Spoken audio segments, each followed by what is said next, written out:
than your currency. Splurge your millions buying houses like Monopoly. Guys and girls, welcome to this week's episode of the B.Invested Birchy podcast. I'm your host, Nathan Birch. This is the show unraveling the truth to the facade of the 21st century.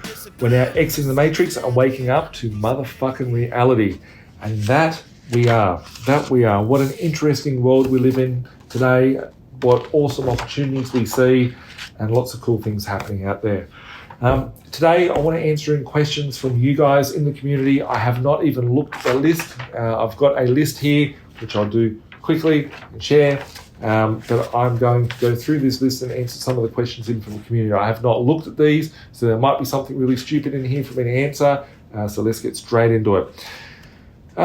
Question number one, what challenges did you have to overcome at the beginning of your journey? Wow, got to go back 20 years now. Probably the biggest one was my age. I used to sit there when I first started buying property, for those that you don't know. I was like 18 years old. I knew nothing. I thought I knew everything, but I knew nothing. I had no mentors. I had no information out there. I know that I wanted to be successful. I know that I wanted to own properties. I know that if I wanted to be rich, I needed to have X amount of properties. Those properties would bring in a rental income. But yeah, it was not having that knowledge was probably the first thing. The other challenges were getting money. I was on $40,000 a year. The biggest hurdle of my whole investing career has always been getting money. If I have money, I can buy shit with it. If I don't have money, you can't buy anything. So, when I first started out, I was trying to get loans. I remember when I went to buy before I bought a property, I actually went and tried to get a credit card. So I don't know if they're even around anymore. This company called Dodo, it was like some bird, it was an internet company.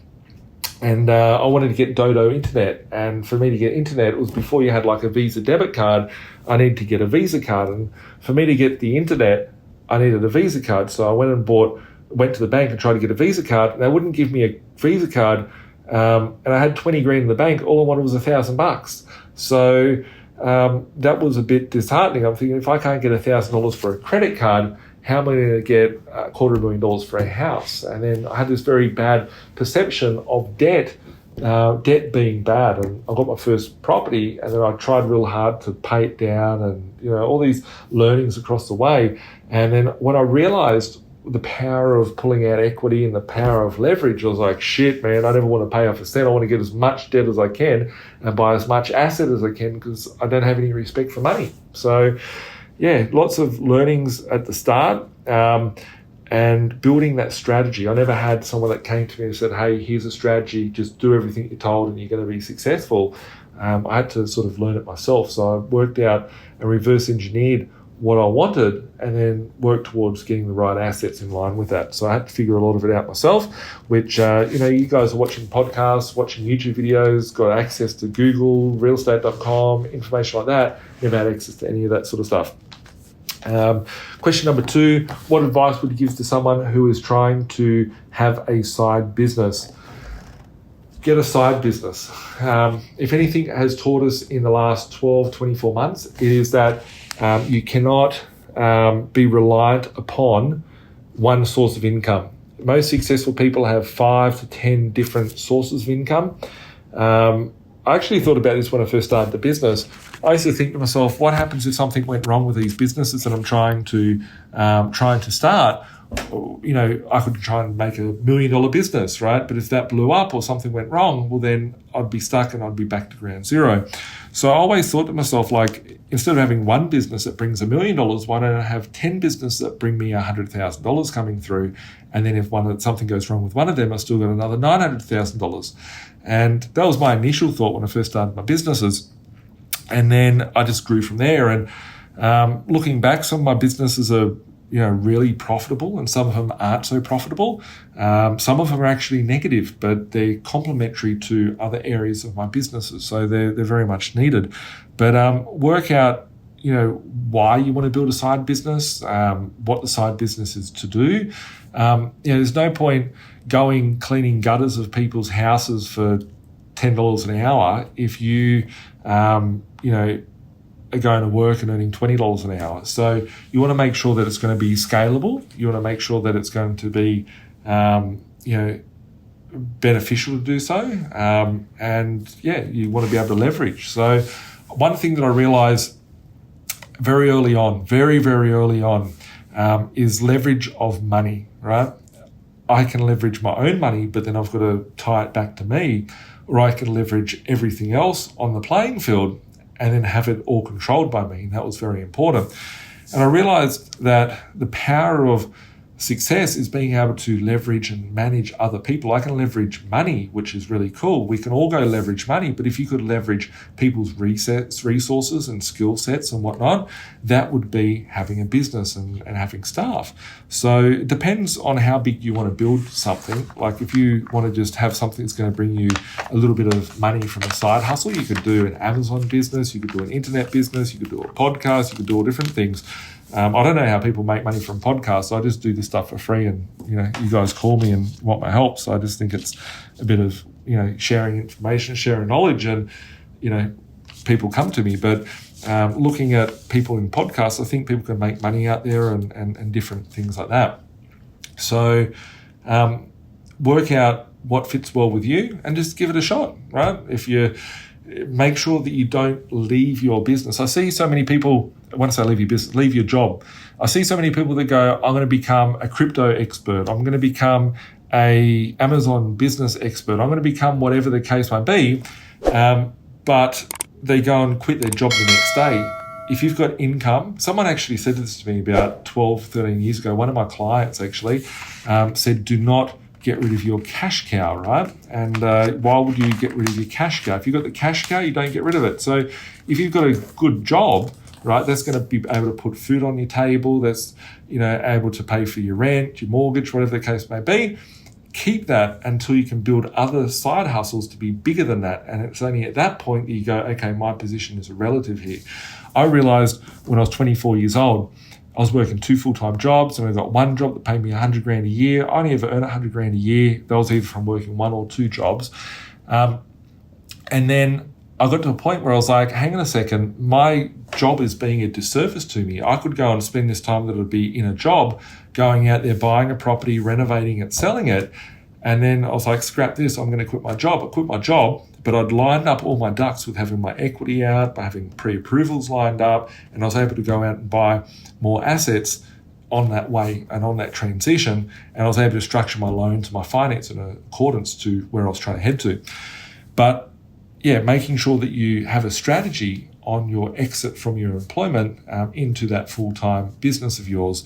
But I think a lot of people, should have, I think everyone should have more than one income. And if you're doing a 9-to-5 job, right, what do you do when you come home? You go and sit there, watch TV. You deserve to put your feet up and drink beer and spit at the TV by yelling, going, yeah, this is my team, we just won, right? Or are you taking that period between 5 o'clock at night and 10 o'clock at night and working on building a business so then you can have 9 to 5 free for you and being able to do whatever you want at that point in time? So, make sure that everyone should have a side gig. Everyone should have a hustle that's scalable.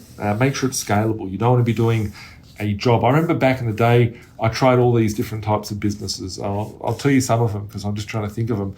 One I was going to call Easy Aquariums, and I was going to rent out fish tanks. I worked in a sort of account manager role, and I saw these offices that I went to, and I was like, imagine if they had a fish tank in here. I know everything about it. I could buy a fish tank for like $600, whatever. My background when I was growing up, my family had a fish shop, and we used to sell fish and aquariums and all that sort of stuff. I had a big business, and I used to think to myself, I can get this stuff real cheap. I know everything about a fish tank. Imagine if every time I came here, I could maintain that fish tank for them as well, right? And if I charged them $100 per week, in a year I'll be getting $5,000, but the fish tank's only worth less than $1,000, I'm making $4,000 profit, and they may keep it for 5 years, so I might be getting $25,000 for a $1,000 fish tank. So I thought, imagine if I had like 20 of these things, or if I had 100 of these things and tried to scale it, but there was too much hard work. I tried to build a carpet cleaning business. So I got a carpet cleaning machine, got a carpet cleaning license, learned how to clean carpets. I cleaned one carpet. It was the shittest thing I'd ever done in my life. And then I sold the carpet cleaning machine and made like $2,000, and I was like, well, at least I made some money doing that. I tried some advertising things back in the day. Before the internet, like if I was doing side hustles when the internet was on, wow, like imagine the cool stuff that I could have done then. So try and build a side hustle, whatever that is. Follow your passions, follow your dreams. I see so many businesses that go and invest like $250,000, $500,000 on a shop fit out or whatever the case may be, and something goes wrong. You've got all this risk. You're tied into you've got a super, like let's say for instance, you go to set up a coffee shop in a shopping centre, and you go, cool, I can make some money by doing a coffee shop. You go spend a few $100,000 on setting up that coffee shop. You've now got all the clients as your boss. You've got everyone trying to take money off you. You've got the shopping centre trying to take every cent of the rent away from you and extort you at every point. And then the tax man comes in.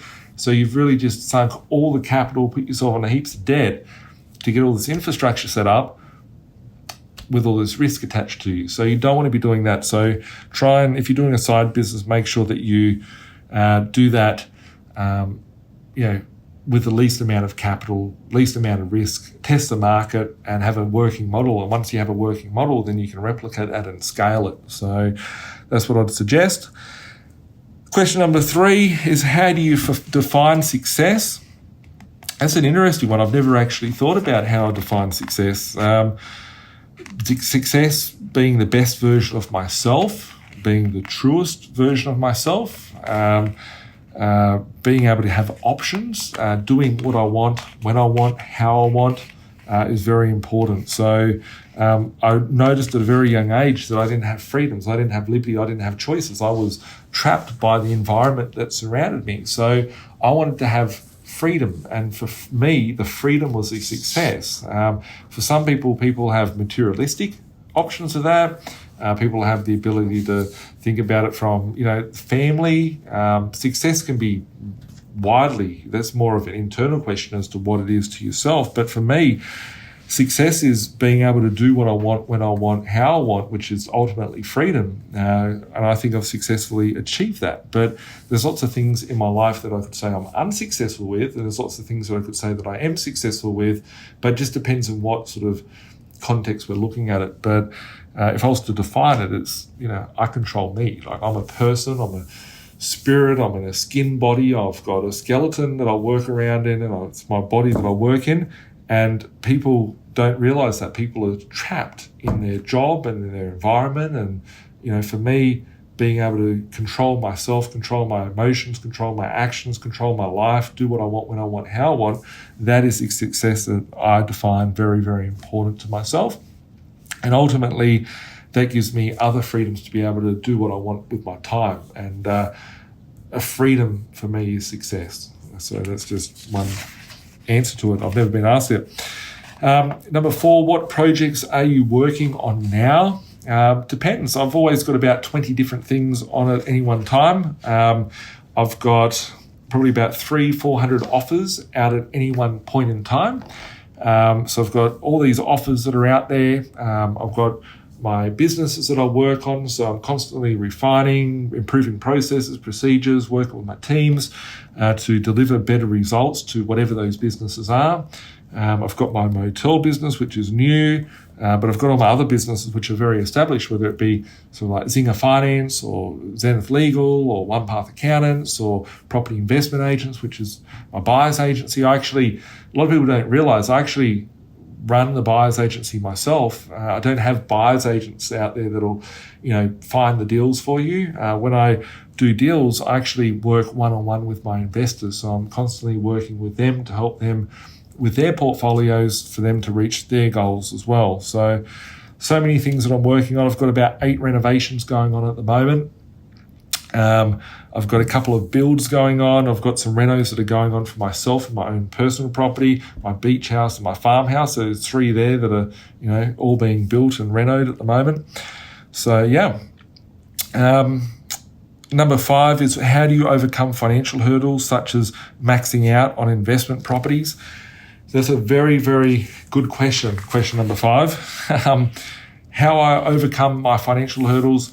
if it wasn't for finance, I would sit here and say, I'm Nathan Birch, I've got 2,000 properties, not 200 properties. Finance has always been a big issue for me.